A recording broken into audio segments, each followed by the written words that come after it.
సోమవారం రాష్ట్ర పంచాయతీరాజ్ గ్రామీణాభివృద్ధి శ్రీ శిశు సంక్షేమ గ్రామీణ నీటిపారుదల శాఖ మంత్రి దళసరి అనసూయ సీతక్క, జిల్లా కలెక్టర్ దివాకర, టీఎస్ ఎస్పీ శబరీష్లతో కలిసి మంగళవారం తెలంగాణ రాష్ట్ర గవర్నర్ జిష్ణుదేవ్ వర్మ జిల్లా పర్యటనలో భాగంగా రామప్ప దేవాలయంను సందర్శించనున్న నేపథ్యంలో రామప్ప దేవాలయం హరిత కాటేజీలు బండ్ సుందరీకరణ ఏర్పాట్ల పనులను పరిశీలించారు.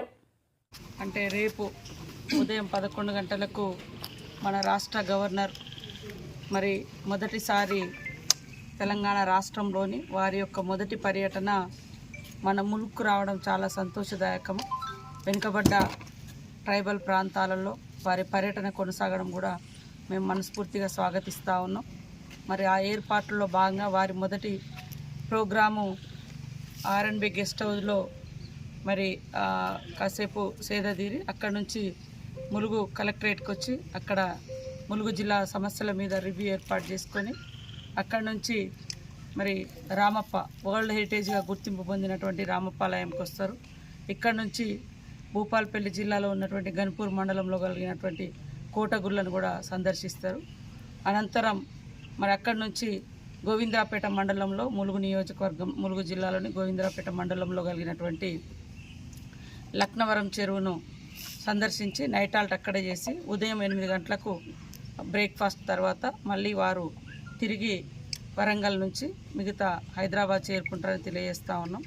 సో మొట్టమొదట వారి పర్యటన ఇట్లాంటి వెనుకబడ్డ ప్రాంతాలకు రావడం మూలంగా ఇక్కడటువంటి సమస్యలను ఒక గుర్తించడంతో పాటు మరి వాటికి కొంత వారు కూడా సపోర్టుగా వారి యొక్క సహాయ సహకారాలను కూడా మేము ఆశిస్తూ వారి యొక్క పర్యటనను మనస్ఫూర్తిగా స్వాగతిస్తూ ఉన్నాం.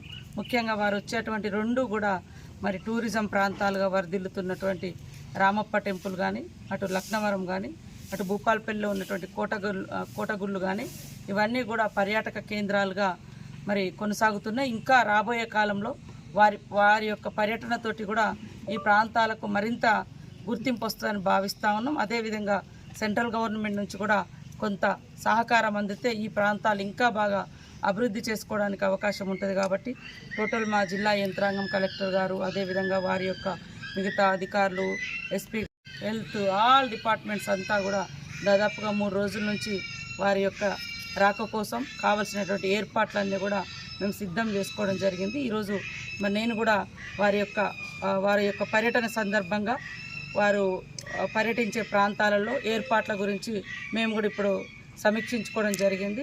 అన్నీ కూడా చాలా అద్భుతంగా మన వాళ్ళంతా కూడా తయారు చేయడం జరిగింది. రాబోయే కాలంలో లక్నవరం రామప్ప చెరువులో కూడా మంచి టూరిజాన్ని ఏర్పాటు చేసి అక్కడ ఐలాండ్లో మరి దాన్ని ఒక మంచి టూరిజం స్పాట్గా మనం ఇక్కడ టెంపుల్ కాడికే కాకుండా రామప్ప చెరువులో కూడా టూరిస్టులు వచ్చి మరి లక్నవరంలో ఎట్లయితే సందర్శిస్తారో రామప్పలో కూడా ఆ రకంగా సందర్శించే విధంగా ఉండాలని మొన్ననే మన టూరిజం శాఖ మంత్రులు మరి జూపల్లి కృష్ణారావు గారు వచ్చినప్పుడు వారి దృష్టికి తీసుకెళ్లడం జరిగింది. కాబట్టి మనది మంచి టూరిజం హిస్టారికల్ ప్లేసెస్ ఉన్నాయి, నేషనల్ హైవే ఉంది, పెద్ద ఫారెస్ట్ ఏరియా ఉంది, అద్భుతమైనటువంటి వాటర్ జలపాతాలు, బొగతా జలపాతం ఉంది, గోదావరి రివర్ ఉంది, లక్ష్మీనరసింహస్వామి టెంపుల్, సమ్మక్క సారలమ్మ టెంపుల్, ఇట్లా అన్ని రకాలుగా ఏ రకంగా చూసినా ఈ ప్రాంతం ప్రజలు ఆర్థికంగా వెనుకబడి ఉన్నారు తప్ప ప్రాంతం ఎక్కడ కూడా వెనుకబడ్డ ప్రాంతం కాదు. కల్చర్ పరంగా కానీ, సాంస్కృతిక సంపద పరంగా కానీ, అటవీ సంపద పరంగా కానీ, అదేవిధంగా ఇలాంటి టూరిస్టు పరంగా కానీ హిస్టరీ ఉన్నటువంటి చారిత్రక సంపద ఉన్నటువంటి ప్రాంతంలో ఎక్కడ మనం వెనుకబడలేము. కాబట్టి మరి వాటిని మరింత గుర్తింపు తీసుకొస్తూ రాబోయే కాలంలో ఈ ప్రాంత యువతరానికి ఉద్యోగ ఉపాధి అవకాశాలు కల్పిస్తూ మన ప్రాంత యొక్క సంపదను